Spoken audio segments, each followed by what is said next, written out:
নমস্কার,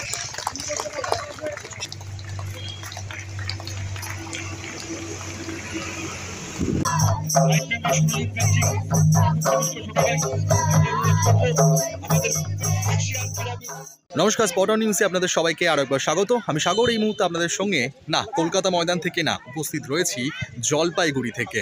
জলপাইগুড়ি থেকে কেন? হ্যাঁ, এবার বিশদে আপনাদেরকে বলবো যে জলপাইগুড়িতে কি কারণে। কলকাতার পরিচিত দল, কলকাতা লিগে দাপিয়ে যারা ফুটবল খেলে, সেই সাদান সমিতি এবার উত্তরবঙ্গে। কলকাতা ময়দান থেকে বহু দূরে এই জলপাইগুড়িতে পথ চলা শুরু হলো সাদান সমিতির নতুন একাডেমির।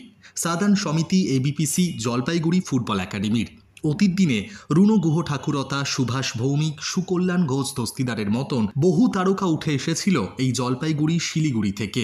এবার তারকাদের এই অঞ্চল থেকে সাদান সমিতির হাত ধরে ভবিষ্যতে কারা বঙ্গ ফুটবল সহ ভারতীয় ফুটবলে জায়গা করে নেবে, সেদিকে কৌতূহল থাকবে। এই দিন এই অনুষ্ঠানে উপস্থিত ছিলেন এই অঞ্চলের প্রাক্তন ফুটবলাররা সহ এবিপিসি ক্লাবের সদস্যরা। এছাড়াও উপস্থিত হয়েছিলেন সাদান সমিতির চেয়ারপারসন জিনিয়া রয়চৌধুরী এবং সাদান সমিতির সচিব সৌরভ পাল। শুধু ছেলেরা নয়, কলকাতা ময়দানে কন্যাশ্রী কাপে যাতে মেয়েরাও আরও বেশি পরিমাণে সুযোগ পায়, সেদিকেও নজর রাখবে সাদান সমিতির জলপাইগুড়ির এই একাডেমি। এদিন অনুষ্ঠান শেষে আমরা কথা বলে নিয়েছিলাম সাদান সমিতি ক্লাবের সচিব সৌরভ পাল, চেয়ারপারসন জিনিয়া রয়চৌধুরী এবং সাদান সমিতির প্রাক্তন ফুটবলার এবং বর্তমানে কোচ লুইসের সঙ্গে। কি বলছেন তারা, চলুন একবার শুনে নেওয়া যাক।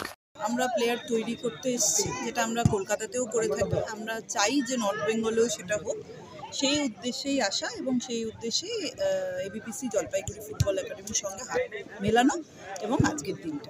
ইস্ট বেঙ্গল, মোহনবাগান, মোহামেডান এইসব ক্লাবের খেলা দেখতে দেখতে, এইসব ক্লাবের সব কিছু দেখতে দেখতে আমরা বড় হয়েছি। টক্কর দেওয়া আমার চিন্তাভাবনার মধ্যেই আমি নেই। শুধু এটুকু বলতে পারি যে এইসব ক্লাবগুলো, ইস্ট বেঙ্গল, মোহনবাগান, মোহামেডান ক্লাবগুলোকে আমরা অনুসরণ করছি। তারা দীর্ঘদিন ধরে ভারতবর্ষে ফুটবলকে সমৃদ্ধ করেছে। আজকে আমাদের গর্ব এইসব মোহনবাগান, ইস্ট বেঙ্গল, মোহামেডান। আমরা চাই যে চতুর্থ ক্লাব হিসাবে বাংলার থেকে আরেকটা ক্লাব যারা একাডেমি লেভেলে অনেক ভালো কাজ করুক, উঠে আসুক। It's a welcome development that Sadan Samiti have decided to collaborate with this Jolpaiguri Academy. You see, an academy is a place where you nurture grassroots, and when you are nurturing grassroots, it takes time. It's like you are planting crops, so we have to work as a team to be able to achieve one goal, and the goal are the students, not us. We have already achieved our own. We want to catch the young ones, so we have to work as a team. আমি বলবো যে এইখানকার ছেলেপেলে homesick প্রচণ্ড। যদি এরা নিজেকে, কেন এখান থেকে আমাদের প্রতীক লামা, ও তো সাবধানে খেলেছে, প্রতীক লামা ও অনেকগুলি খেলেছে। ইয়ে তো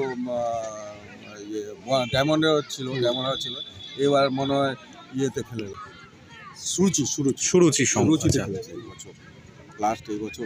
এদের এখানকার অনেক ছেলে কলকাতা, যেরকম যারা এই যে গোলকিপার এবার সন্তোষ সুবিতে শুভম, ও রাজগঞ্জের একাডেমির ছেলে। হ্যাঁ, তো এখন সেইভাবে আগে যেভাবে রাজগঞ্জের ছেলে প্রচুর, মানে কোয়ান্টিটি প্রচুর, কিন্তু ট্যালেন্টেড খুব কম পাওয়া যাচ্ছে। আক্ষেপ কোথাও হয়, কেন কি এদের এত সুযোগ আছে, মানে এখন যত প্লেয়াররা সুযোগ পাচ্ছে, আগে তো আমরা সেটা দিতে পারতাম না। কিন্তু এদেরকে বোঝাই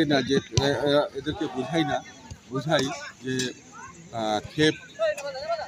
খেপ যদি কম খেলে তাহলে ভালো জায়গায়, যদি 1-2 বছর নিজেদেরকে সংযত রাখতে পারে, 1-2 বছর কঠোর পরিশ্রম করতে পারে, তাহলে আজকে ওই 1-2 বছর খেপ খেলে যেটা না পারবে, 1-2 বছর খেপ খেলে কী হবে, ইয়ের থেকে হারিয়ে যাবে। কিন্তু 1-2 বছর যদি কোনো ট্রেনিংয়ের মধ্যে থেকে যদি নিজেকে প্রতিষ্ঠিত করতে চায়, আমি মনে হয় তাদের লংজিভিটি আরও বেশি বাড়বে। একদম।